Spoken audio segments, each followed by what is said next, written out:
இன்றைக்கு பாஸ்கா காலத்தின் 5ஆம் வாரம், மே மாதம் 21ஆம் தேதி புதன்கிழமை. இன்று புனிதர்கள் கிறிஸ்டோபர், மகலானஸ், அருள் பணியாளர் தோழர்கள், மறை சாட்சியருடைய நினைவு விழா.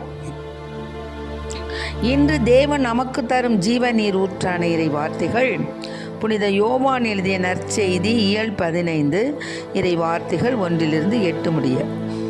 அக்காலத்தில் இயேசு தம் சீடரை நோக்கி கூறியது: உண்மையான திராட்சை கொடி நானே, என் தந்தையே அதை நட்டு வளர்ப்பவர். என்னிடம் உள்ள கனி கொடாத கிளைகள் அனைத்தையும் அவர் தரித்து விடுவார். கனிதரும் அனைத்து கிளைகளையும் மிகுந்த கனிதருமாறு கழித்து விடுவார். நான் சொன்ன வார்த்தைகளால் நீங்கள் ஏற்கனவே தூய்மையாய் இருக்கிறீர்கள். நான் உங்களோடு இணைந்து இருப்பது போல நீங்களும் என்னோடு இணைந்து இருங்கள்.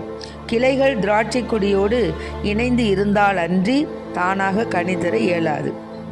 அதுபோல நீங்களும் என்னோடு இணைந்திருந்தால் அன்றி கனி தர இயலாது. நானே திராட்சை கொடி, நீங்கள் அதன் கிளைகள். ஒருவர் என்னுடனும் நான் அவருடனும் இணைந்திருந்தால் அவர் மிகுந்த கனி தருவார். என்னை விட்டு பிரிந்து உங்களால் எதுவும் செய்ய இயலாது. என்னோடு இணைந்து இராதவர் கிளையைப் போல தரித்து எரியப்பட்டு உலர்ந்து போவார். அக்கிளைகள் கூட்டி சேர்க்கப்பட்டு நெருப்பிலிட்டு எரிக்கப்படும். நீங்கள் என்னுள்ளும் என் வார்த்தைகள் உங்களுக்குள்ளும் நிலைத்திருந்தால் நீங்கள் விரும்பி கேட்பதெல்லாம் நடக்கும். நீங்கள் மிகுந்த கனிதந்து என் சீடராய் இருப்பதே என் தந்தைக்கு மாட்சி அளிக்கிறது. ஆண்டவரின் அருள்வாக்கு. கிறிஸ்துவே மக்கு புகழ். தேவதாயின் மாதம் இது அல்லவோ, இதை சிறப்பாய் கொண்டாடிடவே புறப்பட்டு வாரி தோழர். தேவதாயின் மாதம் இது அல்லவோ, தோட்டங்களில் உள்ள பல வாட்டமில்லா புஷ்பங்களை ஜோடு ஜோடாய் சேர்த்து நல்ல மாலை கட்டுவோ. தோட்டங்களில் உள்ள பல வாட்டமில்லா புஷ்பங்களை ஜோடு ஜோடாய் சேர்த்து நல்ல மாலை கட்டுவோம். கூட்டமாக எல்லோர் சேர்ந்து வீட்டில் உள்ள பேரை சேர்த்து,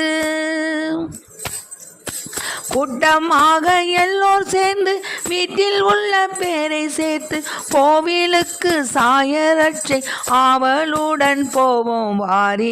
தேவதாயின் மாதம் இது அல்லவோ, இதை சிறப்பாய் கொண்டாடிடவே புறப்பட்டு வாரி தோழர். தேவதாய் மாதம் இது அல்லவோ. இன்றைக்கு நம் தேவன் தரும் ஜீவ நீரூற்றான இதை வார்த்தைகளை கேட்டோம். என்ன அப்படின்னா, யோவான் என்ன சொல்றாருன்னா, நற்செய்தி பொறுத்த மட்டில் இயேசு அனைத்து இறைத்தன்மைகளும் கொண்டவர் என்கிற சிந்தனை தொடர்ந்து கூறப்படுகிறது.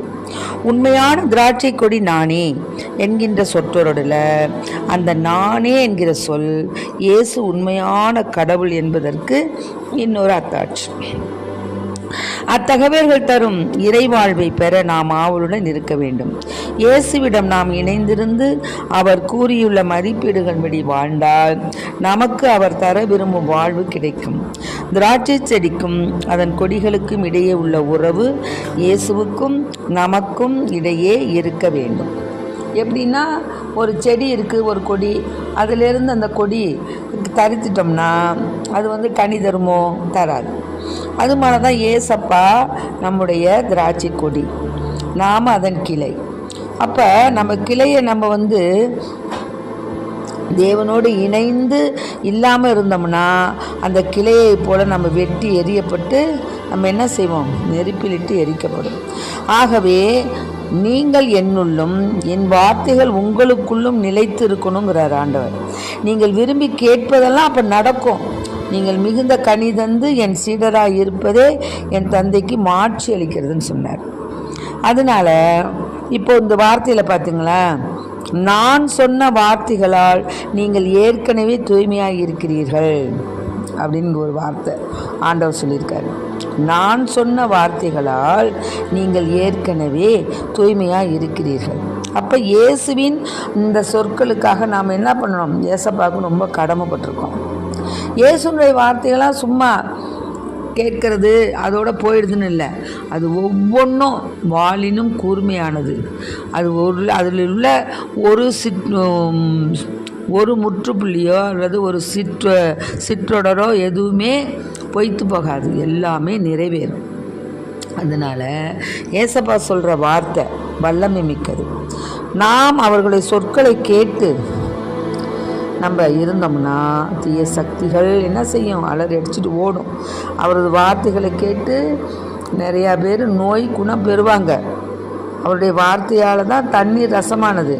அவருடைய வார்த்தையினால் தான் கடல் அமைதி அடைந்தது.